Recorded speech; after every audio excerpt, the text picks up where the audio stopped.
Aw. Says yes. Says yes. Hello, everybody. Happy Friday Eve. It is What You Need to Know, and what you need to know is this book is hotter than spit. This is a hot book. You know what, George? This is really funny, and this is references your appearance last night on with Conan O'Brien. He's holding up your little book. It's like, okay, all right, and then you got to throw the book up. It's like. I'm jealous. I'm jealous because people get the book. I have to hold it up. And my managers, they specifically told me, George, they're holding the book up. You don't have to hold the book up. But I just feel as though I should have the book up just in case, they miss something and people need to know that they can buy this book. We sold so many books last night.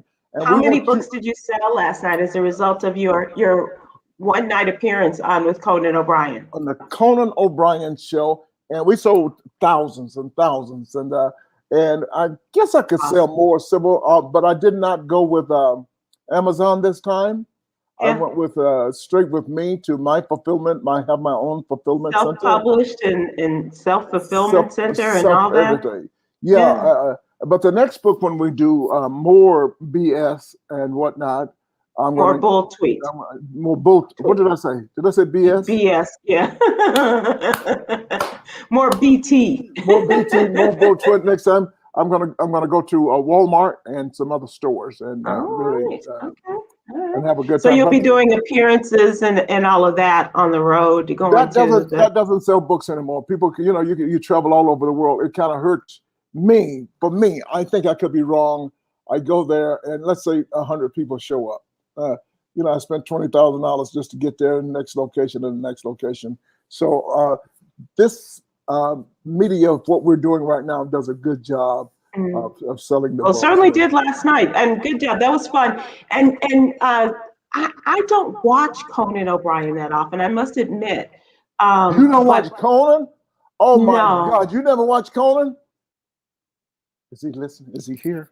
I don't either. I don't either. You should not say that. You should not say that. Well, let's be clear. I was just joking. Wait, did you guys have a relationship? Well, he lived in my building, and but after 28 years, I had never been on Conan O'Brien's show. Can you believe that? I've been on every show there is, but after 28 years, they said it was me. They said I didn't want to do the show, and I can't believe that. Well, that's what they said. Yeah, I don't believe that. I refuse to believe because I can't imagine you not. He's going to shut down in June, I think, and then he's going to go to HBO, and then I'll do more of the show because I like doing television. I like selling. What I like is promoting my public appearances. You should. That's what I like. Whatever's going to help me. So I should be back at work maybe June. You think, Sybil?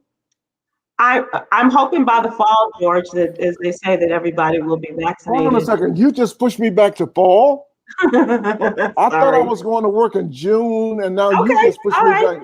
You know what? No, I'm rolling with you. With you. Let's say you go back to work in June, July for your birthday. How about that?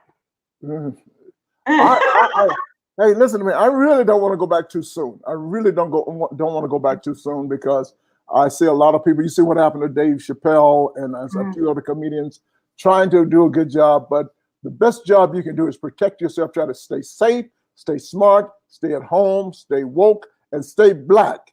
Keep your black butt at home. Keep your black butt. You cannot rush this thing. We're not through with it yet. There's a lot more we got to learn. Even though when I get my second shot around February 2nd, I still think I got to stay in for about another 3 weeks. And what's going to happen to me? February 2nd is Tuesday. Is that right? Yeah, it's soon. So I said 7th. Oh, I thought you said 2nd. Okay, I got it on the 16th. So you have to wait 21 days after that, right? Okay. Whenever that is. And I'm going to get it. And then I'm going to stay quarantined. And then I'm going to stay. I'm not going to go back too early. But what I do want to do, I've got to get back to this traveling, Sybil. We've got to get there. Get the paperwork. You know what? You say that in every appearance, every time I watch you, that is the message that you leave with people is how not even constrained, not even that you are about people not being able to come into your home and waving to your daughter and stuff like that. But you always point to your love of traveling and wanting to get back out and fly and all of that stuff. And listen to me, everybody that's watching right now, if you don't travel, you have not become a complete person. You have got to travel. You got to see other cultures in the world. And you need to know, we've been taught all our life that America has it going on.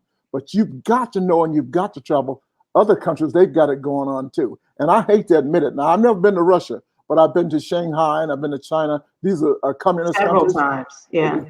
And they got it going on. Trust me. It's amazing what's happening in China. Communists, like I say, Shanghai, 3 times larger than New York City and 3 times more modern than New York City. I will not lie to you, Sybil. When I got off the airplane in China, I really thought I was going to see some ding-a-ling-a-ding, ding, ding, ding, ding. I thought I was going to see rickshaws and people going through the streets, and I'll get off, and they got a bullet train that goes 295 miles an hour. They got the tall skyscrapers, tallest buildings in the world, and all kind of crazy stuff. Not the tallest, but next to the second tallest building is there. All kind of just so much modern stuff, the department stores and I used to say in the department store, when I go into the department stores in China, they don't watch me like they do in Beverly Hills. So that's pretty cool. That's very cool. But I always say, but since they didn't, look what I got. So I talk about travel a lot. And if you know anybody that does not travel, they're lacking a little bit. But if you know people that do travel, they tend to be really, really good people. Yeah, I would agree. I love and I've been very fortunate to travel most of my life. My mother introduced it to me, and then as I got older, was able to continue doing it. So I can't disagree with you on that. Let's find out what our friend Alonzo Bodden thinks about that. He is. He has never. Hello. How he you has guys never doing? he's never been anywhere, Sybil. He's never been anywhere. He's actually sitting in the same chair he was sitting in last week when we talked to him. He does not. And George, so are you. George, I've been to New York and New Jersey. So what you know about that? You've been to New York and New Jersey? Hey, that's right. Over a bridge and through a tunnel. Okay, so there. I used to do a great joke about that, about how great New York City is. You never hear people say, let's run over to Jersey for dinner. You never hear people say, let's go over to Jersey for dinner. What is wrong with Jersey? Lately, my mind has been on Jersey. Last week, I was talking about all the black people that live in Jersey. But we got. Oh, yeah, how they got to Jersey. Yeah, I said that as a joke, Sybil, but I think that might be true. I think there might be some truth to that as well. Tell your joke again, George. So what I did, Alonzo, I was talking about, why are there so many black people in Newark, New Jersey? Well, back in the days of migration, all of the black people were leaving the South trying to get the hell out of picking cotton and peanuts and tobacco. They was just getting the hell out of there. Georgia, South Carolina, North Carolina. They was going up. No, we're going to New York City. We're going to Newark. We're going to New York. And so when they got on the train, all the black people in the back, they were just, and the conductor said, next stop, New York. Next stop, New York. And all the black people, didn't he say New York? He said New York. Yeah, New York. And they always said, come on, y'all, get out. And that's why there's so many black people. That's how folks ended up. One stop too soon. Not Menlo Park, New York. And they got off the train and they never made it to New York because the real reason so many black people live in New York. Do you, Sybil?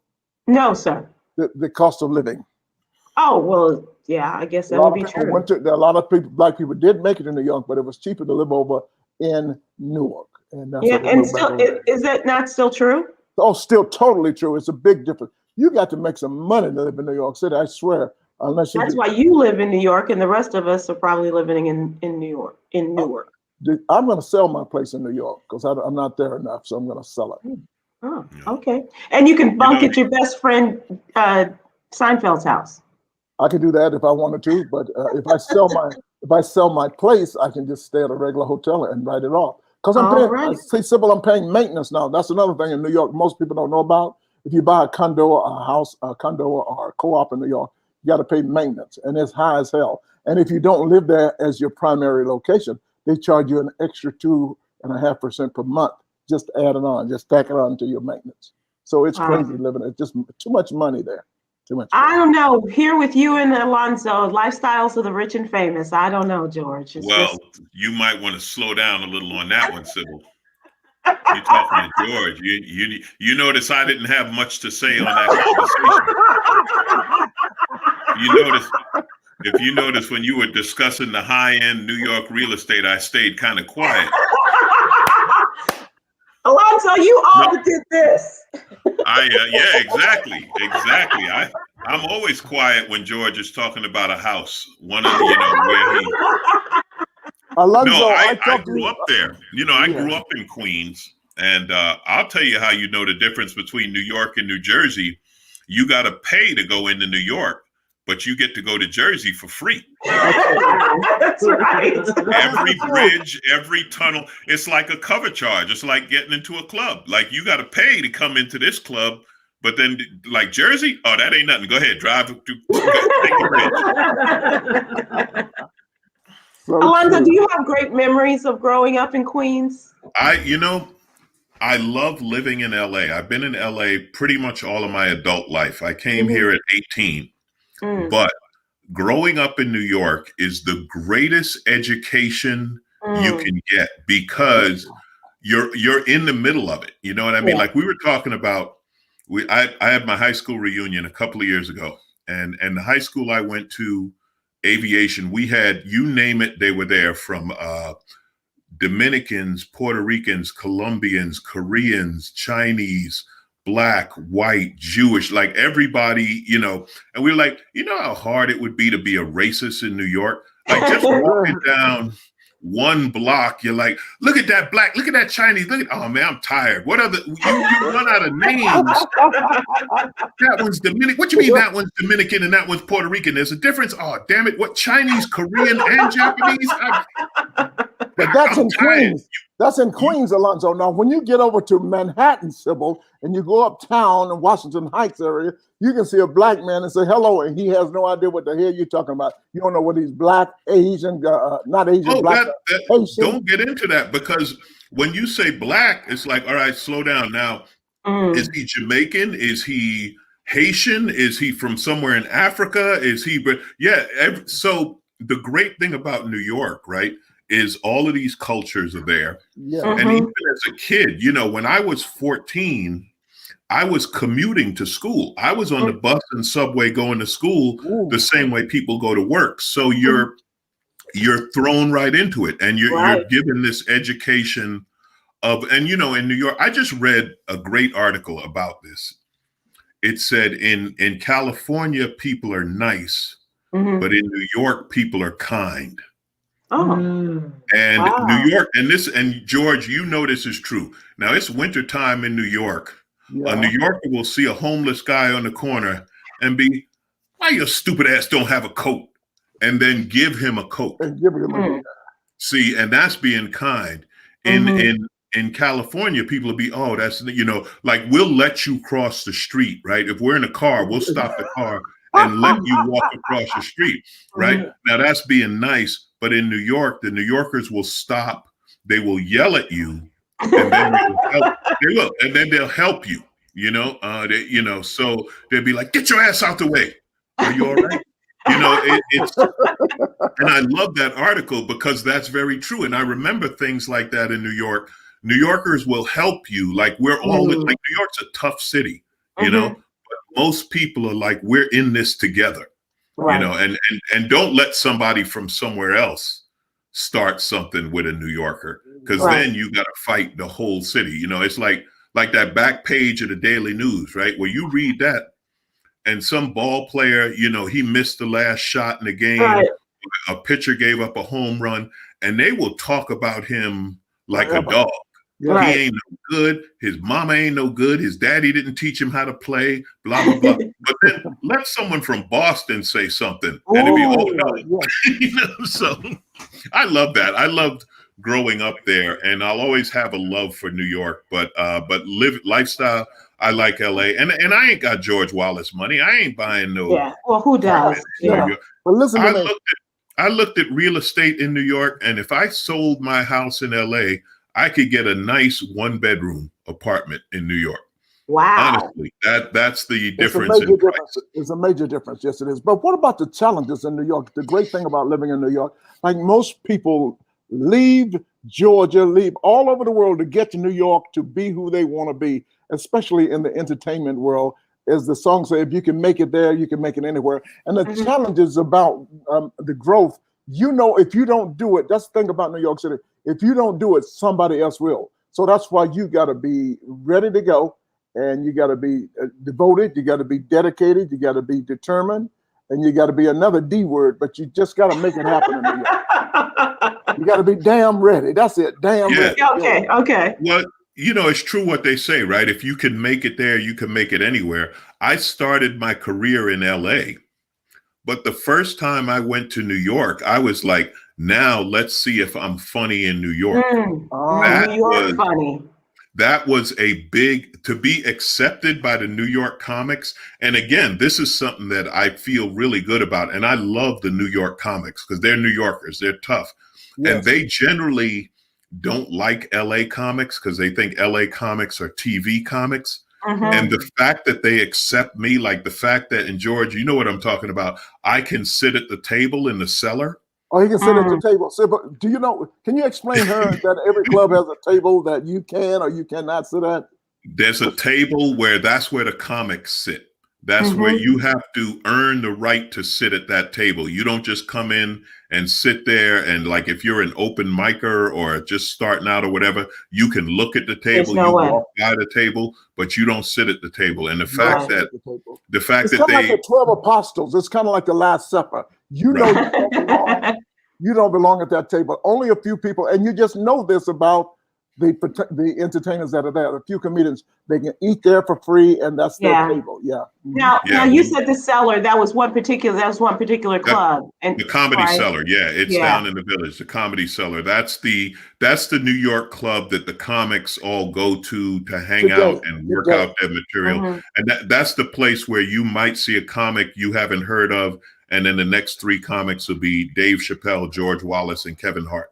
Because they just stop by, you know. So you got to have game just to get on stage at the Cellar. And I love the Cellar, and I love. It's hard for me because I don't spend enough time in New York to be considered a regular New York comic. So I've hit that stage a few times. But again, it's just like the Laugh Factory in LA, right? When you come to LA, and you go to the Laugh Factory or the Comedy Store, when you're from out of town, it takes a certain level of respect and recognition to get on these stages. So as a comic, when you're coming up, you feel great. You know, listen, fame and all of that, money and all of that is great, but to be recognized by the other comics, there's something special about that. Alonzo, we're talking to our friend Alonzo Bodden, who is returning because he dumped on us last week. Yes, he did. Yes, he did. You know, bigger name. He had to take off. You know, early in my career, George Wallace taught me who's paying the most. That's where you be the funny. George said, the biggest check gets the funny. That's where you go. Okay. And he was absolutely right. And you were absolutely right. I learned from the best. That's right. That's right. Do you remember the first time you made somebody laugh? I remember the first time I made someone laugh on stage. Okay. But I come from a family of smartasses. Okay. Led by my mother. My mother was the funniest one in the house at all times. So if you did anything stupid in my house, you knew somebody saw it. You knew it wasn't gonna, you know, if you tripped over the steps, if you spilled something, if anything you did, you just waited because somebody saw it and they were going to hit you about it. You know, they were going. So I grew up laughing in that respect. Me and my mom used to laugh. You know, she would just hit me with little things and teach me just I don't know. It's so many things that I remember her saying. You know, little things like we just had the big election, and I remember the first time I said, "Mom, who you voting for in the election?" She said, "No matter who wins, I got to go to work tomorrow." Right. Okay. That's exactly right. My mother used to say the same thing. Little bits of wisdom like that you just pick up on. And so I come from that, and I just took it to the pro stage. And So do you remember that joke that in which you heard people laugh? Yes, and I did this joke 10 years later on Last Comic Standing, and it was still funny. I said, Beverly Hills. They invited me to a Beverly Hills neighborhood watch meeting to show the neighborhood what to watch out for.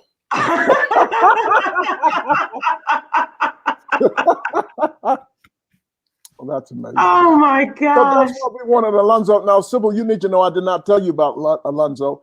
Of all of the comedians that are coming up, this guy has a sense of humor that I just think is so great, and so I admire him so much. And he has that voice also. It's just amazing. And when you see him perform on stage, Sybil, I don't know whether you've seen him on stage or not, but he's just great. And he's talking about me, and I'm looking at him with my mouth open, right? Right. I'm going, this guy's killing. And I don't want him. George, do you remember watching him the first time you met or watched him on stage? And I remember when he didn't have shit. He couldn't even get on stage. Listen. Hey, he's Sybil, not lying. Sybil, he couldn't even get on stage when I first met him.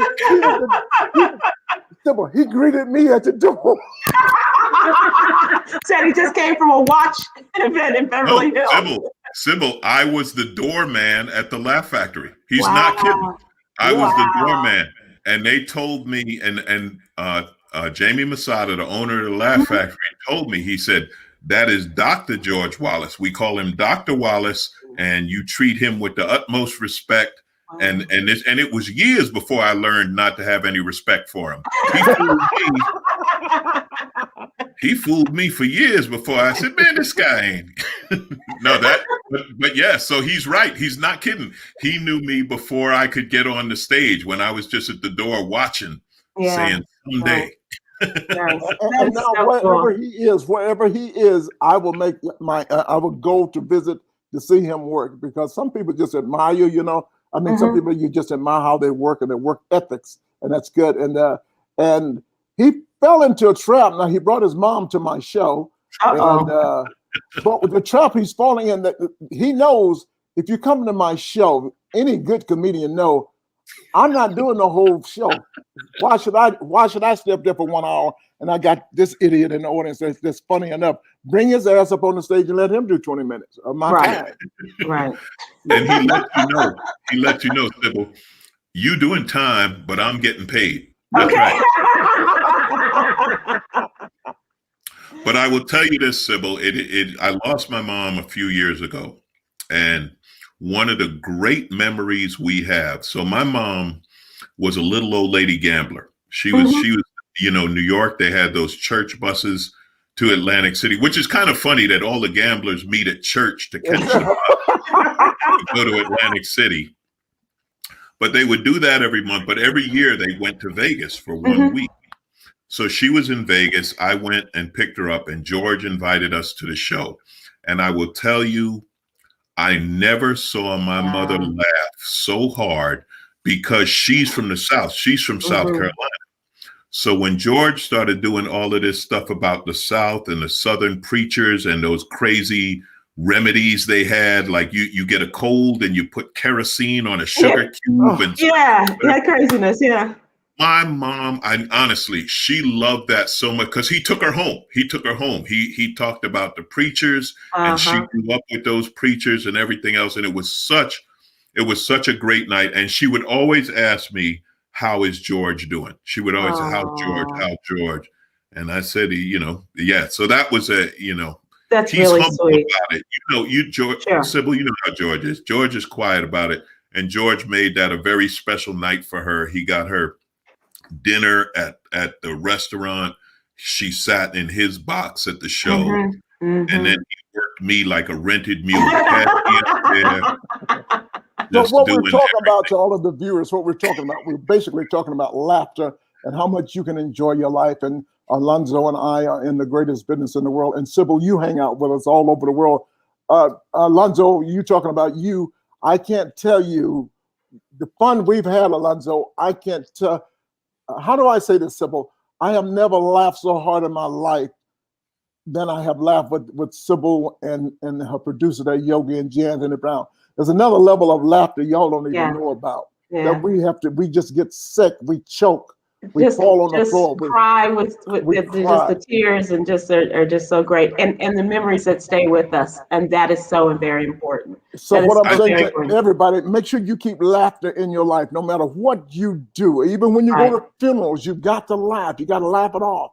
So that's most important about life. So we're going to talk about some serious stuff in a minute. That might. Let me tell you.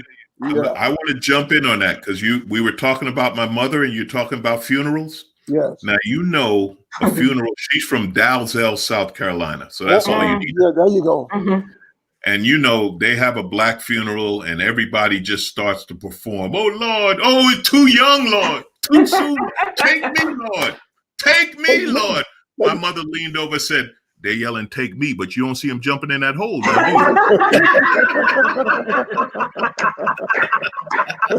you?" Yeah, funerals are funny, and it's good that they're funny now. And George knows a thing or two about folks' funerals in South Carolina, because he and J. Anthony Brown did the mama jokes for years. And when we did go to J. Anthony Brown's mom's funeral in South Carolina, George said that he was just there to make sure the woman. Let me tell you something. Let me tell the story now. A lot of people, Alonzo, you may not know this, but J. Anthony Brown's mama died, and we talk about each other like a dog. I mean, they've been talking about even his J. Anthony Brown's sisters don't like me because I talked about his mama just terribly all the time. So they go to the funeral, the whole cast, Tom, Sybil, everybody, they got to church early. I got there late because my plane was running late. And they walked me, the place was packed, Alonzo. They walked me through the funeral home, and Jay is sitting on the front row. And I'm going to tell you exactly what I told Jay.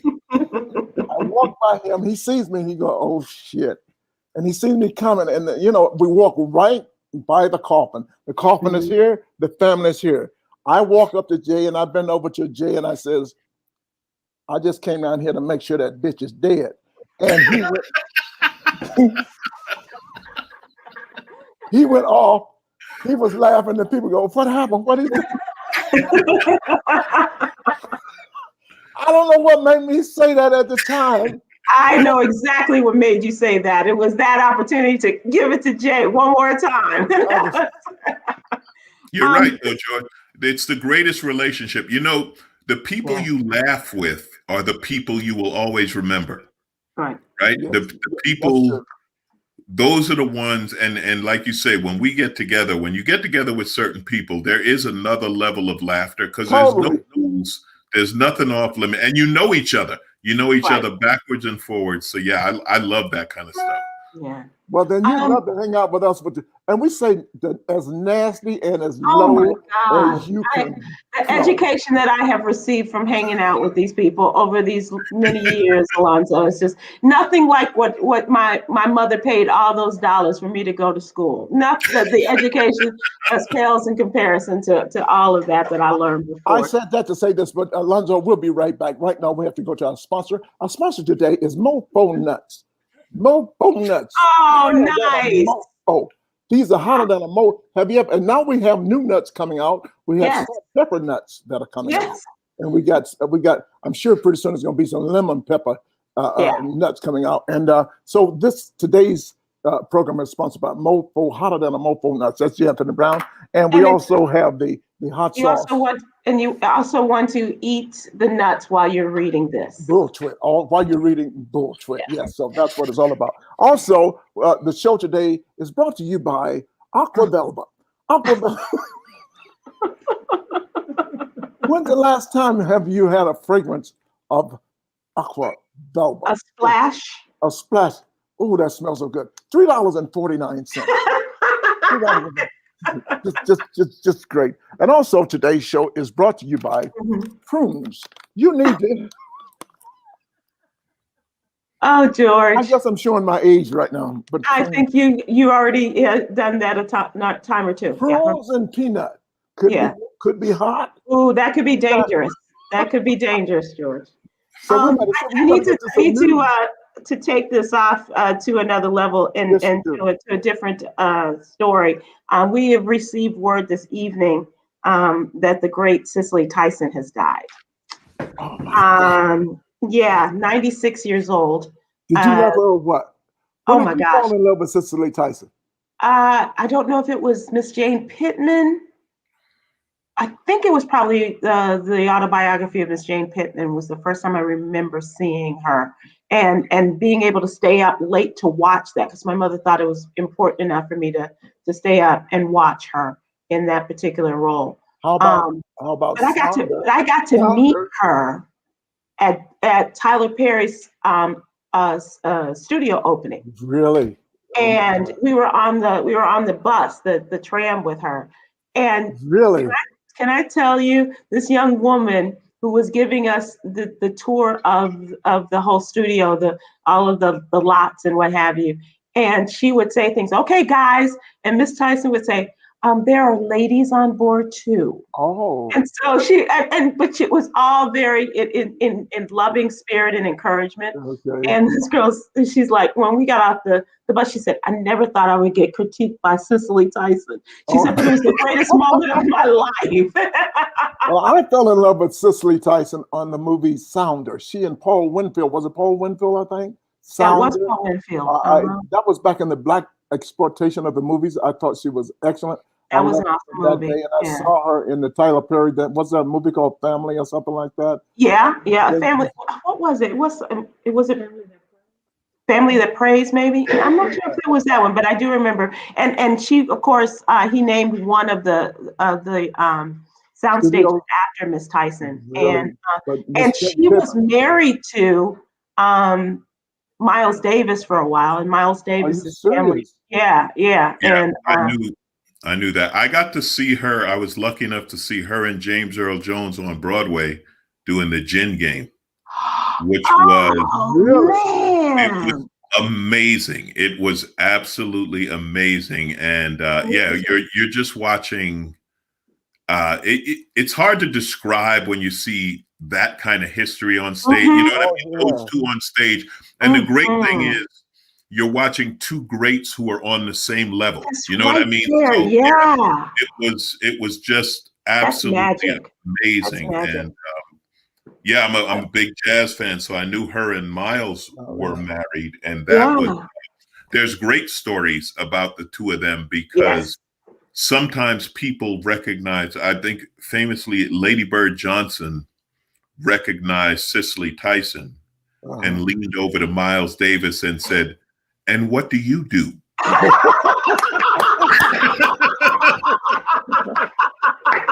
Now, Sybil, you growing up in Chicago, and you had a little taste of it. And Alonzo, you grew up in New York City.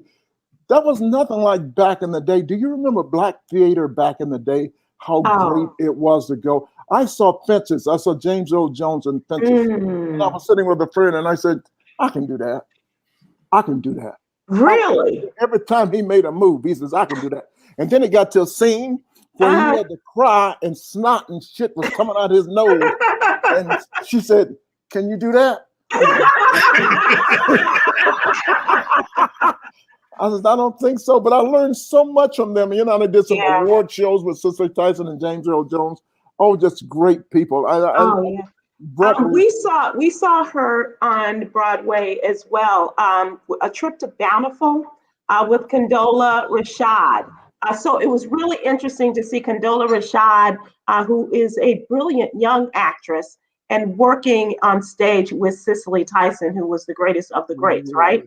And just a beautiful dynamic between them, and just such a blessing to have been able to see these people live, and then to also have the benefit of their work that we can now go back to and watch at our leisure. Cicely Tyson, God bless her soul. God bless her. 96. I mean, Cloris Leachman died yesterday. She was 94? 94, yeah. Who died yesterday?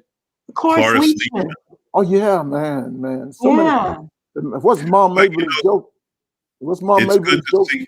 Oh, I'm sorry, George. Mom's Mabel's joke, people are dying that never died before. It's amazing. Right? It's good to see them have such long, incredible lives. Like, too many times we lose them too young, you know? So to live to your mid to late 90s. And the amazing thing is they never stopped working. Like, they never stopped creating and doing more work. I saw Cloris Leachman. I remember I saw her at the roast of Bob Saget and she must have been Yes. must have been in her 80s then, and she destroyed. She was hilarious. She tore apart everybody on that stage, you know, and so that's the great thing to see, that kind of they never stopped doing it. They never stopped doing it. Your soon to be boss is another one of those. Yes, 98 years old, Norman Lear. Yes. Yeah. He's actually 98. At 98 years old, and I better start. You know, we want to start shooting this thing in June. So I hope, and he goes to work every day, Mr. Norman Lear. And I hope, Alonzo, did I tell you about the show we're doing? It's called, we want to change it to Wallace and Son. Right now it's called Clean. It's called Clean Slate. So I wanted to take I said, it's about time he was rebooting everything. Let's reboot Sanford and Son. And so when he hit me in my head, a friend of mine has a kid that's transgender at an early age. And all of us talking about transgender, and all of a sudden it hit me. I didn't know a lot about Laverne Cox. And a thought went through my head at a diner, like, what if I had a son that left Mobile, Alabama, where she's from, and she went to New York City to be herself, but I didn't know about it at the time because I'm a Black father in the South, just put things together. But 30 years later, she knocks on my door, and she says, Dad, it's me. I said, who? He says, it's Edwin. I said, who? Edwin, who are you? Edwin's wife? And it sure now it's like father and daughter. And it brings the whole twist of me being a Black man and her daddy, an old Black man, uneducated. And now it's time to educate America. Me having a transgender daughter. And every time I call her or him, I got to put $1 in the jar. But I've got a lot to learn. And we go back to the Black church, which is the worst place for transgender to go. But we got to educate everybody. Eventually, I got Laverne Cox running for mayor of the city. She may not win. She may not win, but it causes awareness, and people get used to each other, a part of the environment, and it changes. That's what's happening in our administration today. What's going on in Washington, D.C. today? All of the Black people, even as a transgender person was placed in an office as health services, right? And also in the Blacks, all of the people in office. I just think America is going to be better. It's, we still got a lot of work to do. That's what the show with Norman Lear is about, and we're going to make that happen. And we want to educate some people, and we want to have some fun. George Wallace, Laverne Cox, Norman Lear. That is so awesome. Absolutely love what's going on in DC, because it is becoming inclusive. And what I like about watching Joe Biden is he's saying things that, they always dance around the words, and he's using the words. Like he said George Floyd's name. He said white supremacy. He said the Asians were being mistreated because of the virus. And so he's saying these things, and I love that he is acknowledging every group, and we're all Americans. I love that. And George, congratulations on the show. And just know, when you get to that episode, that you need a doorman or a security guard. Man, if my phone don't ring, I'm gonna be hurt, George. If I see security on your show and I'm not working, I'm gonna be hurt. I'm gonna tell you that right now, because I got experience. I got a certificate for it. All I need is a doorman at my house. Ooh. But speaking of Biden, and last night I was talking, as I did the Coleman show last night, I was trying to be funny. I'm saying I'm just, I love Biden, but I hate him at the same time, because it is really not that good for comedy. It's not that he got no jokes. You had a good 4 years while the rest of us were miserable. Right. It's not good for comedy. I'm saying this guy walks up in there, Mr. Biden walks up in there yesterday on television using a 4-letter word like plan. When the last time we heard somebody use the word plan in the last 4 years? Plan. So, it's good, but it ain't funny. Right. It ain't funny. Mr. Biden up there doing things. Biden had a history of a loose tongue back in the Obama administration. You remember when Obama presented his healthcare plan, and Biden leaned over to him and said, this is a big fucking deal. Sure did. But see, I like him, but it ain't that funny. Like even yesterday, he walked in. Listen, there ain't no jokes. You can't make no jokes about Biden. He walked in there yesterday with doctors and scientists, and epidemiologists and people of infectious disease, and he didn't walk in there with no family members and some guy from mypillow.com and shit. I mean, that's good, but it ain't funny. He's doing. I'll take it. I'm so happy to find boredom. Listen, we can find stupid. There ain't no shortage of stupid. You got the Senate, you got the House. Let the White House be boring. You know what I want to hear from the White House today? Joe Biden ain't do nothing. That's exactly what he should do. He walked the dog. He walked the dog in the morning, and then we didn't see him, and now he's watching TV, and America's okay. I'm looking forward to some boredom out of the White House. I don't think there'll be any problem. He's still signing bills and stuff. Executive orders, yeah. I'm gonna tell you, you're the smartest person in the world. Today, he put through the executive order to revive the healthcare .gov website, so that people who have lost, those of us who lost our jobs last year and this year, can get insurance through the Obamacare. And so you're the smartest person in the world. Alonzo, you can answer this too. Somebody told me, matter of fact, on your show last night, Sybil, we had this. You were talking about it, and they were talking about signing executive orders, and somebody on the chat line said executive orders are not law, and I opened my big mouth and I said, yes, it is. Is it not? Help me. It's not a law per se, but it is putting something into action that doesn't require the approval of the House and Senate. Right. It's like basically making a rule or giving an order. It's like giving, this is what we're going to do. Right. You don't go through the House and Senate to make it the law, and there may not be a penalty for not doing it. There may not be a penalty for not doing it. Like your daddy in the house said, cut these lights out. It ain't no law, but you don't cut them damn lights out. Exactly. Listen, the president's a powerful person. You don't want the president mad at you. You know what I mean? Like that. So if the president says do something and you're a federal employee, and like, for instance, he's doing away with all these discriminatory things against Muslims, the travel ban and stuff like that.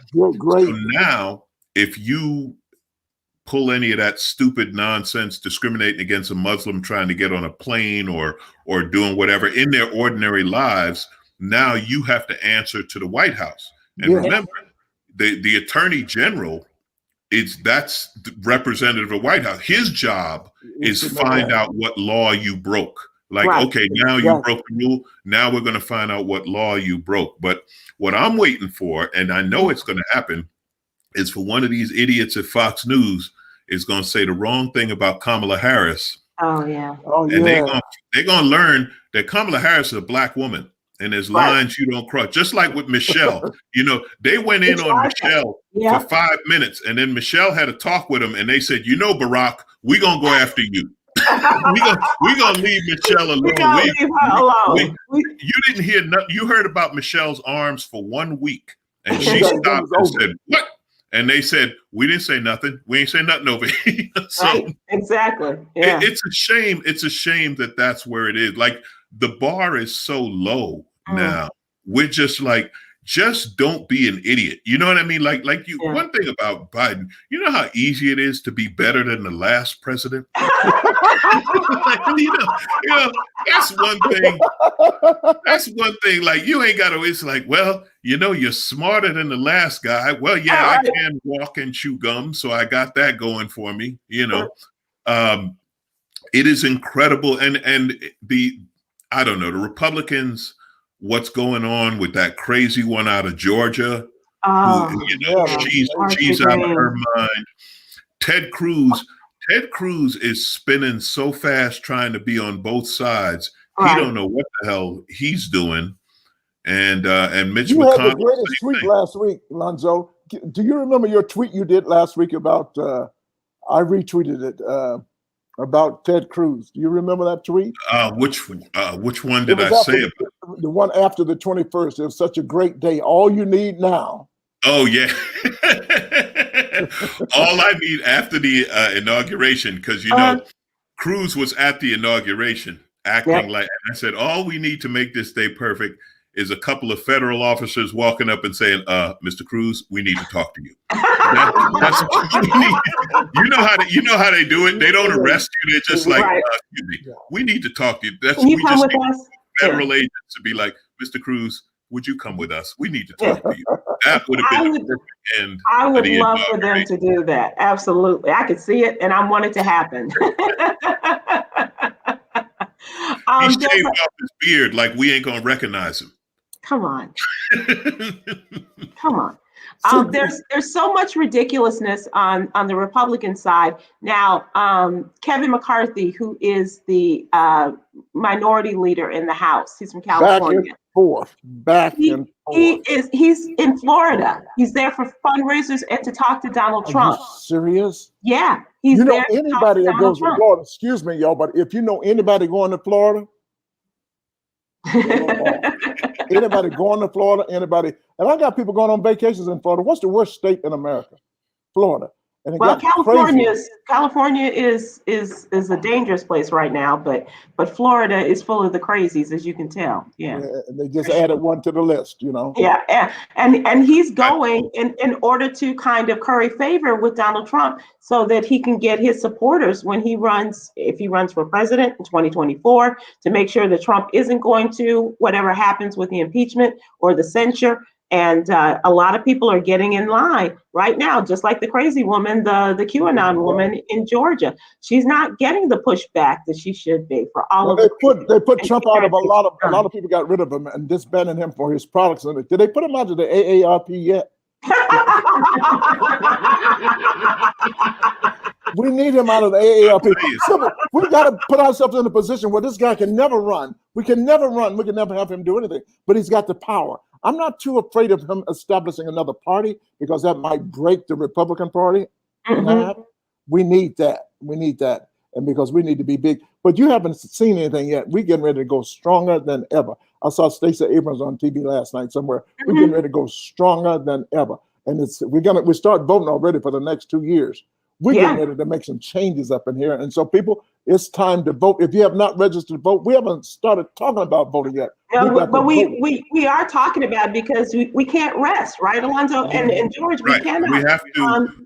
We have to stay ready for the midterms. And I agree with you, George. I would love for Trump to start that MAGA party and split the Republican Party. Mm-hmm. But I'll tell you what's hurting Trump. He ain't talking about it, but this is what's hurting him. Corporations are running away from the Trump name. Right. All of these corporations are like, we don't want to be associated with you. We don't want to be in business with you. And same thing with the My Pillow guy, right? How many stores said, no, your pillow is your pillow. You ain't selling your pillow in here. Right. But they don't talk about it, but money talks. Unfortunately, in politics, money is what the power is.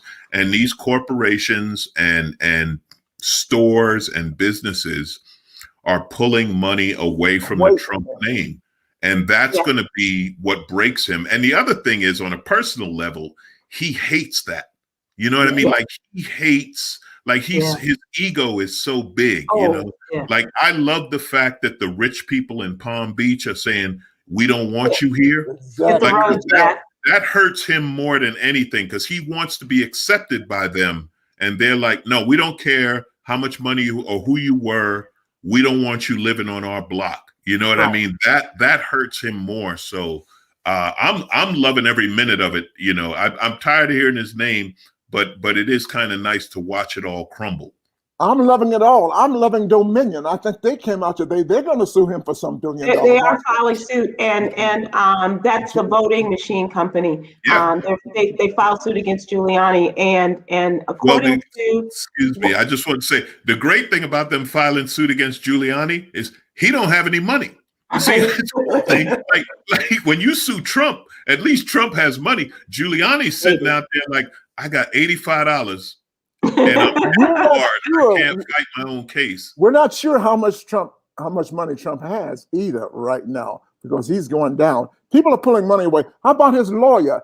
I think the lady that's representing him right now, her law firm let her go Oh yeah, and they're talking about disbarring her and other things as well. Yeah, so and they may take buildings. You know, he owes Deutsche Bank $400 million, and Deutsche Bank, they're sitting there like, you know, we could use a hotel in Manhattan.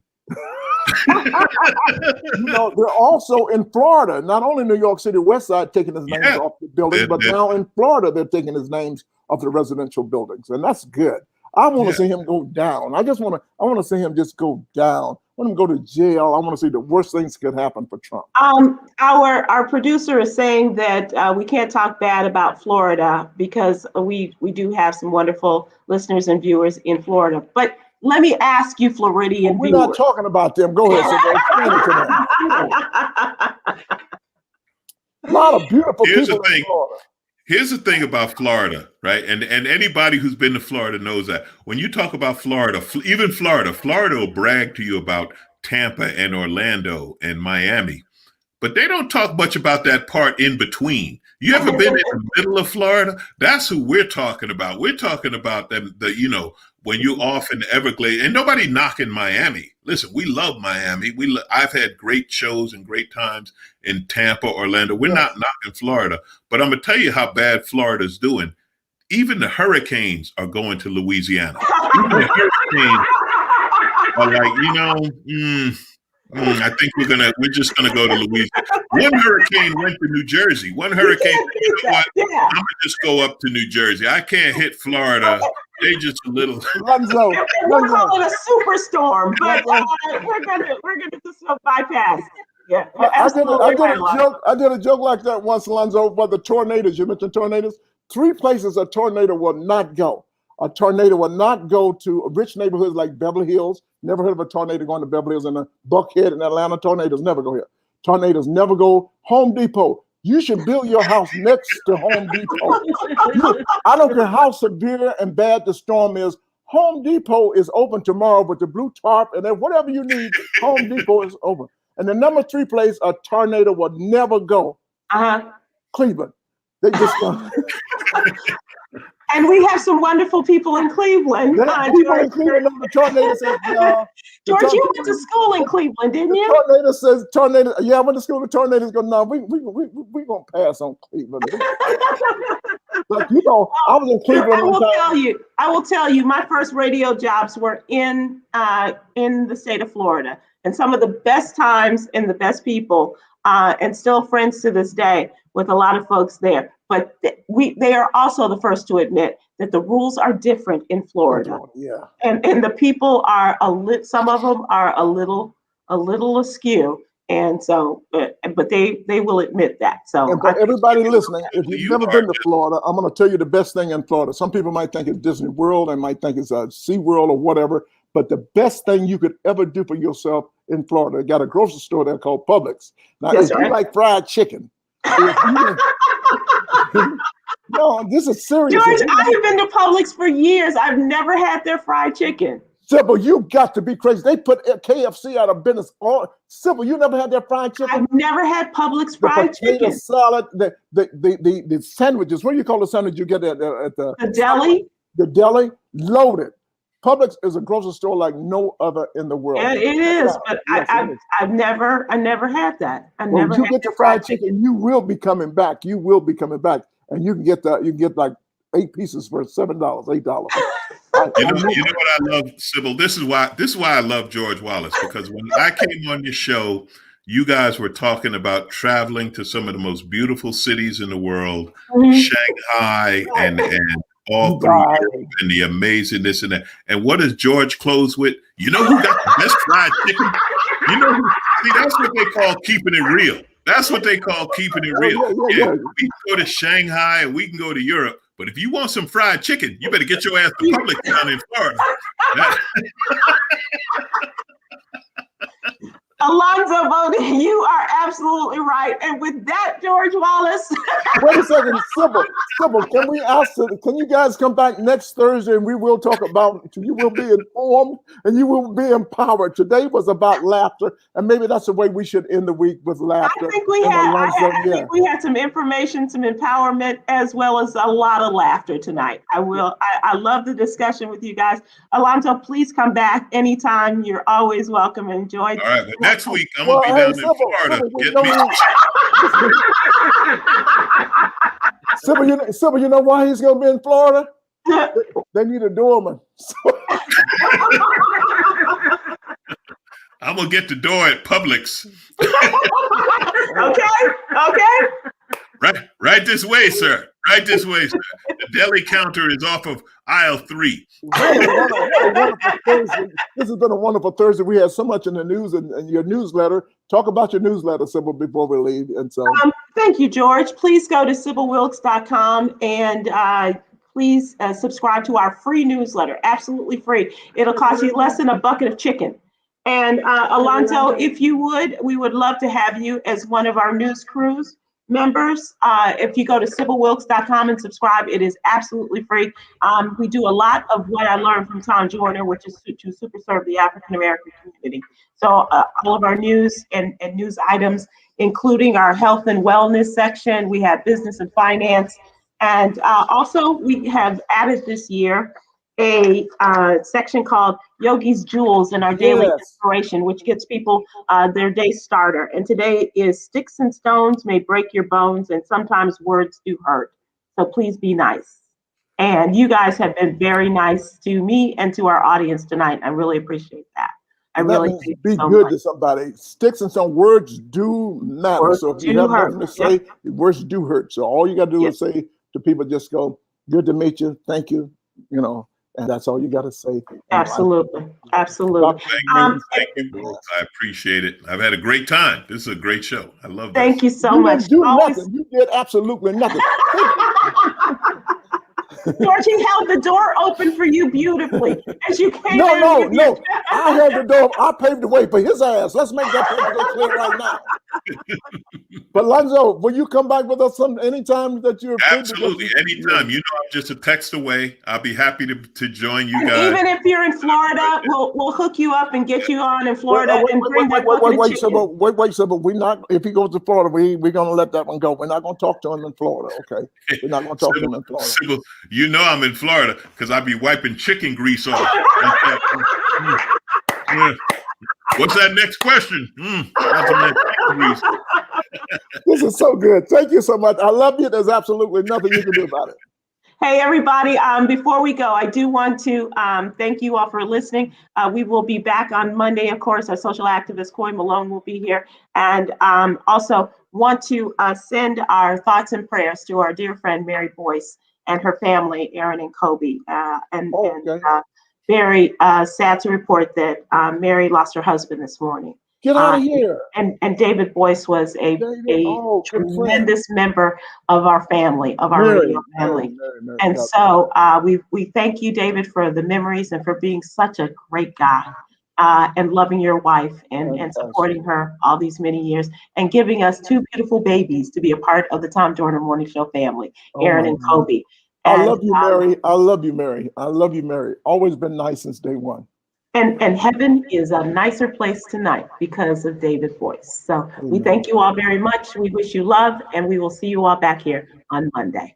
Thanks, Alonzo. We appreciate you. Okay, we're off right now. I told y'all Alonzo was going to be good. Y'all kept saying we don't know him that well. Y'all kept saying we don't know him that. I told y'all he's going. We are off, right? We're off, right? No, we're still on, George. Okay.